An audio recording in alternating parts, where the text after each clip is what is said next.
O eto ang tanong, paano mo daw masasabi kung swerte ka sa asawa mo? Kung swerte ka sa asawa mong lalaki? Una, hindi ka minumura. Ilan dito sa mga babaeng to na yung asawa nila pag nagagalit sa kanila, minumura agad sila. Minumura sila na kung murahin sila, akala mo hindi sila partner o hindi sila asawa. Nakakala mo alipin sila. Every time na nagagalit yung asawa nilang lalaki, binagmumura agad sila. Swerte ka sa lalaki kung hindi ka minumura niyan.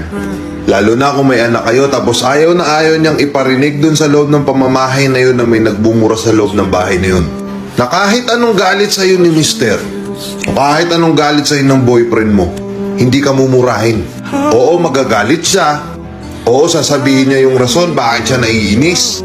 Minsan mapipikon siya sa'yo dahil syempre babae, toyoin yan eh. Pero never kang mumurahin. Pangalawa, yung lalaking hindi ka sasaktan ng pisikal. Yung lalaking hindi ka binubugbog. Swerte ka kung makakuha ka ng lalaking ganun. Kasi not all the time sa relasyon, yung akala natin, nakikita natin yung isang couple na masayang masaya sila pero sa likod nun, may mapapansin ka, yung babae minsan may mga pasa, tapos sinasaktan na pala siya. Konting pagkakamali lang na nagawa ni Mrs. may pananakit na agad na kasunod. Tapos nakikita yun ng mga bata, nakakala ng mga bata, okay lang yun. Na habang lumalaki sila, akala nila normal lang yun. Bakit ko sinasabi to?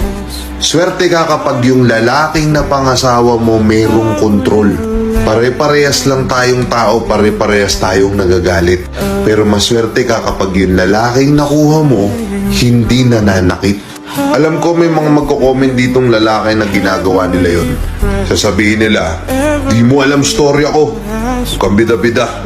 Di mo alam yung ginawa niya sa akin. Huwag mo kaming turuan. Hindi ko kayo tinuturuan mga par. Tapusin mo tong video na to. Ngayon, kapag nakahanap kayo ng gantong klaseng lalaki, huwag niyong abusuhin. Hindi porket hindi nila ginagawa sa inyo yung mga ganong bagay, gagawin niyo yun sa kanila. Namumura-murahin niyo sila, iti-take advantage niyo porket hindi nila yun sa inyo ginagawa. Kayo naman yung magtataranta to, kayo naman yung gagawa ng kagaguhan kasi ang nasa isip niyo, hindi naman kayo sasaktan eh. Hindi naman kaya magalit sa akin yan eh. Kaya kahit magkamali ako, okay lang. Kaya minsan, instead na ako yung maging pahinga niya dahil sa sobrang hirap at sa sobrang pagod na struggle niya araw-araw, para mabuhay yung pamilya ko, ako pa yung magiging cause para bumigat lalo yung nararamdaman niya. Nakuha nyo? Nuggets nyo? Oo, hindi nga kayo sinasaktan ng ganong lalaki, hindi nga kayong minumura ng ganong lalaki, but it doesn't mean na kapag napuno siya sa'yo, hindi ka naiiwan. Which is yun yung alagaan nyo. Maswerte kayo kung ganong klase ng lalaki yung nakuha nyo. Kaya ingatan nyo. Oo, minsan magkakaroon ng hindi pagkakaunawaan sa relasyon nyo. Pero hanggat maaari, kontrolin nyo yung sarili nyo at huwag nang umabot na magkakasakitan at magkakamurahan pa kayo. Ngayon ang tanong, maswerte ka ba sa lalaking napili mo? Yung asawa mo, kagaya ba siya ng tinutukoy ko na hindi ka kayang murahin at hindi ka kaya saktan? Comment mo dito.